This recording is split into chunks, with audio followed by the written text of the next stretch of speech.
Hello everyone. Today our topic of discussion is homeostasis. The word homeostasis, it is derived from two words, homeo and stasis. The word homeo means same and the word stasis means to stay or to stand. The word homeostasis, it can be defined as maintenance of relatively stable internal environment within the physiological range. This is called homeostasis. Now, the word homeostasis, it was coined by an English physiologist known as Walter Cannon. Walter Cannon coined the term homeostasis, and the word homeostasis had its former equivalent in French, which was known as milieu intérieur. This term, milieu intérieur, was coined by French physiologist Claude Bernard. This milieu intérieur, it meant that the internal environment must be kept relatively stable within the physiological range. Now, the word internal environment, it means the extracellular fluid that bathes the cells. That is the extracellular fluid. Whenever there is change in the internal environment, it is immediately brought back to normal level by various mechanisms. And these mechanisms are known as homeostatic mechanisms.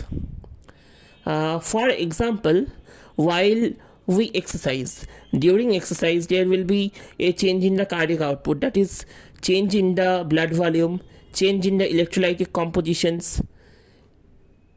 As a result of exercise, there will be relatively accumulation of lactic acid, so the decrease in pH, and also due to increase in cardiac output, this raises the blood pressure.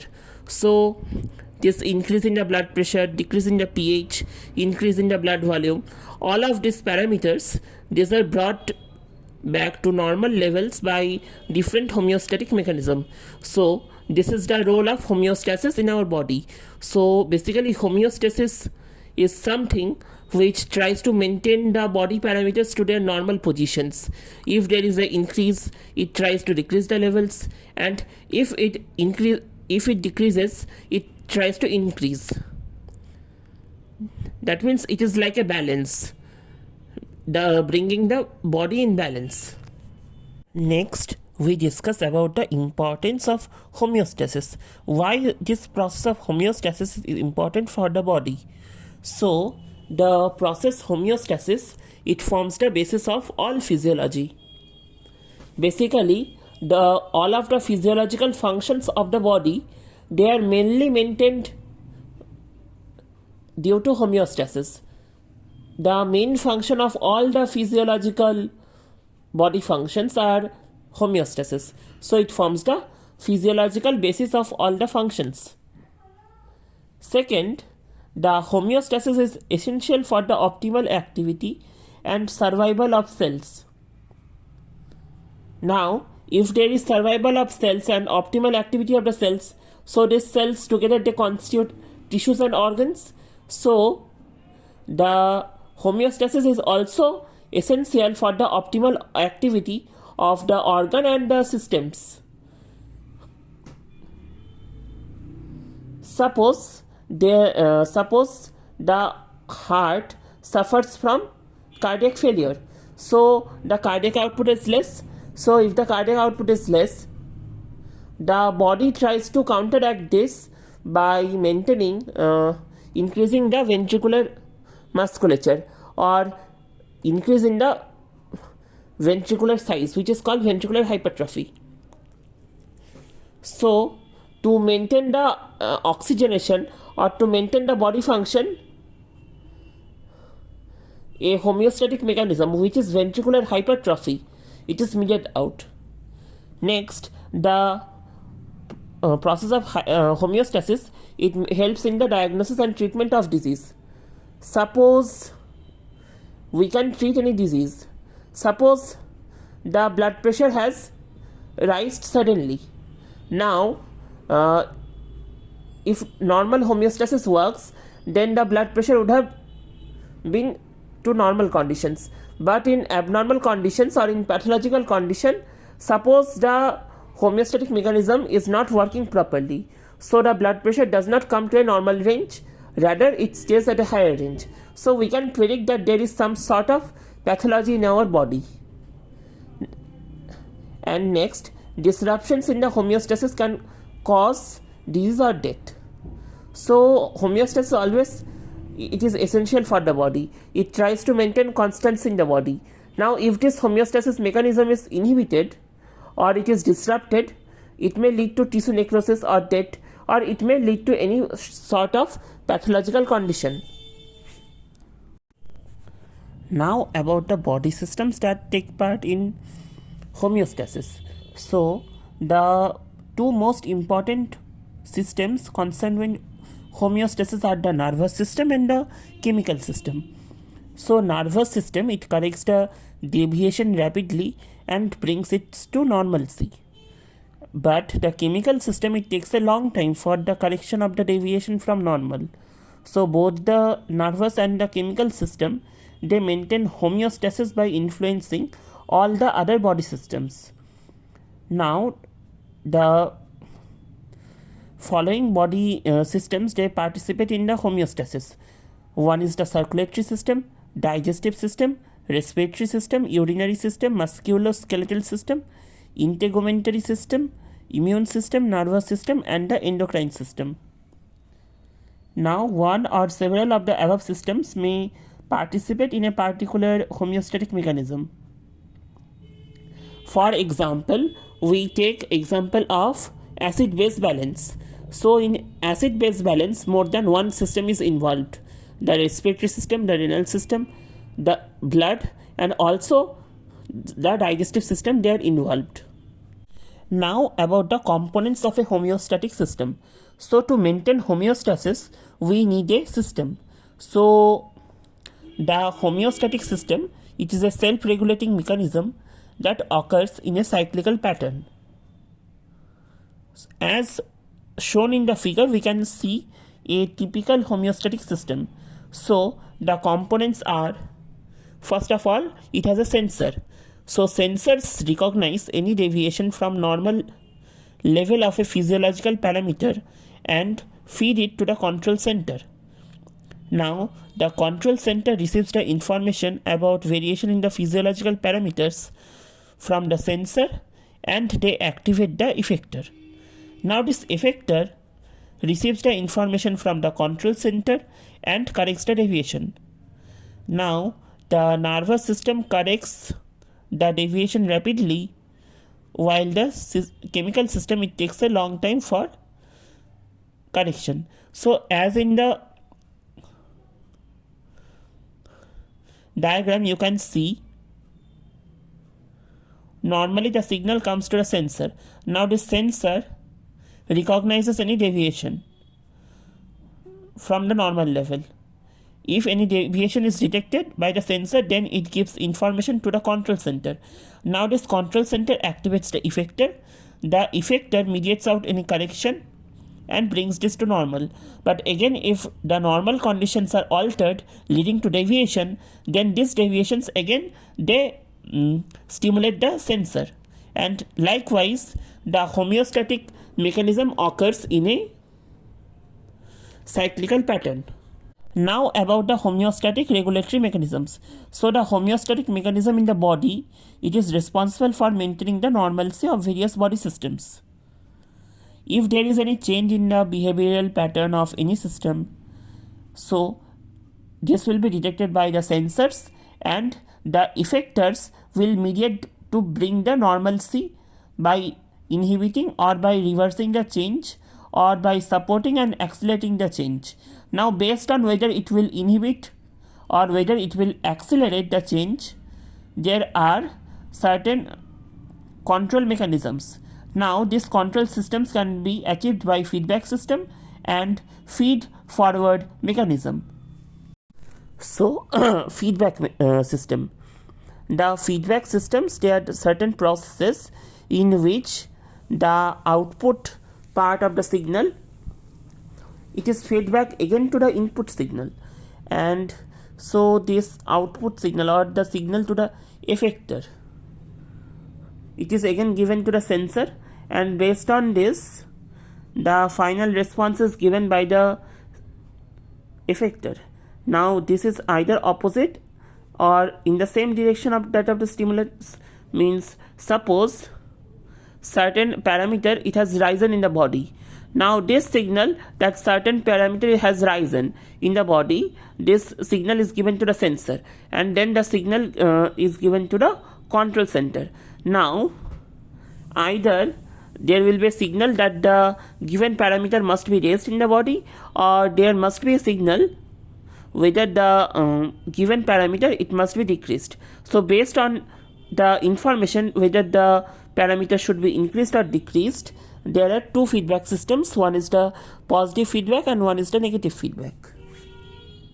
So now about negative feedback. So negative feedback is a system in which the body reacts in such a way to reverse the direction of the change or to decrease the change. So the final response is just opposite to the initiating stimulus, such that there are certain conditions that the certain parameters, suppose the body temperature has risen, so negative feedback mechanism, it will try to control this increase in temperature and try to decrease the body temperature to constant level. So such a mechanism is known as negative feedback. Now negative feedback, it has several examples. One of this is ACTH and cortisol levels. Any hormonal, most of the hormonal mechanisms, they operate via negative feedback mechanisms. Second is regulation of the ECF, then regulation of the blood calcium, regulation of the body temperature, regulation of the blood pH, regulation of the blood pressure and blood volume, and many other examples. They are the examples of the negative feedback mechanism. So negative feedback mechanism, they can restore the normal state, but it cannot prevent the initial disturbance. Now we will discuss about some examples of negative feedback. So out of this we can talk of an example, that is regulation of the ECF volume. So if there is a decrease in the ECF volume, it leads to increase in the ADH secretion, that is antidiuretic hormone increases, and also it stimulates the thirst center in the central nervous system. So due to ADH there is increased reabsorption of water, and due to stimulation of the thirst center there is increased oral intake of the water. So due to reabsorption and oral intake, the normal volume of ECF it is restored. Now when there is increased ECF volume, there will be less ADH secretion, and thirst center it will also be inhibited due to greater water intake and less osmolarity. So the water is excreted into urine, and also there is no oral intake of water. So as a result, the ECF volume will be restored. So now we discuss about the positive feedback. So positive feedback is a system which reacts in such a way to increase the intensity of the change in the same direction. That means we can say that positive feedback, it acts as an amplifier. So it amplifies the initial change in the same direction as that of the initiating stimulus until the final response is stabilized. So positive feedback systems, they are less common and they occur in both pathological as well as physiological states. So physiological positive feedback. Now physiological positive feedback, we can remember them by a mnemonic which is CLAPS. So the first one is C for clotting, L for LH, which helps in parturition, which helps in ovulation. LH helps in ovulation. Then we can take A for action potential, P for parturition, and S. Now this S is for secretion. What secretion? Secretion of CCK PPZ, that is cholecystokinin pancreazymin. In secretion of cholecystokinin pancreazymin, it helps in protein and fat digestion, and this is also an example of positive feedback mechanism. So for demonstration we are using the example of LH, that is LH surge, which is important in ovulation. So as we know, the anterior pituitary, it secretes FSH. So now this FSH, it stimulates the secretion of estrogen from the ovary. So the increased blood estrogen levels, it will stimulate the LH surge. So there will be increased LH concentration. So this LH surge triggers the release of ovum from the Graafian follicle. This is a useful physiological process for the reproduction of the species. Now there are certain pathological processes also. For example, a pathological positive feedback can cause death of the organism. Example, in severe shock. So during severe shock, there will be loss of cardiac output, that is the cardiac output will be less cardiac output, that means less blood to the heart muscle. Less blood means less oxygen means less oxygen to the heart muscle. That means the muscles of the heart, that is cardiac muscles, they are oxygen deprived, and as a result there is weak pumping action, and this will further deteriorate the heart.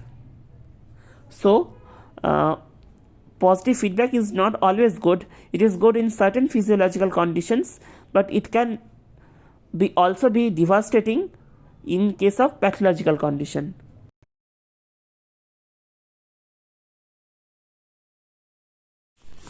Now about the feed-forward mechanism. So feed-forward mechanism, this is another type of regulatory process along with the negative feedback systems. So the feed-forward system, it initiates responses in anticipation of a change. Example, regulation of body temperature in response to change in environmental temperature. So always in anticipation. So the temperature sensitive nerve cells, these are present inside the body and the skin. So when the body temperature it begins to fall, the nerve cell responds and they initiate the negative feedback regulation of the body temperature. When the outside temperature falls, the nerve cells immediately detect the change and relay the information to the brain. Now the brain sends out signals to the blood vessels and the muscles. So there will be vasoconstriction and there will be contraction of the skeletal muscle. This vasoconstriction decreases the heat loss, and contraction of the skeletal muscle, it produces heat production. So in this manner, there are compensatory thermoregulatory responses. These are activated before the colder outside temperature can cause the internal body temperature to fall.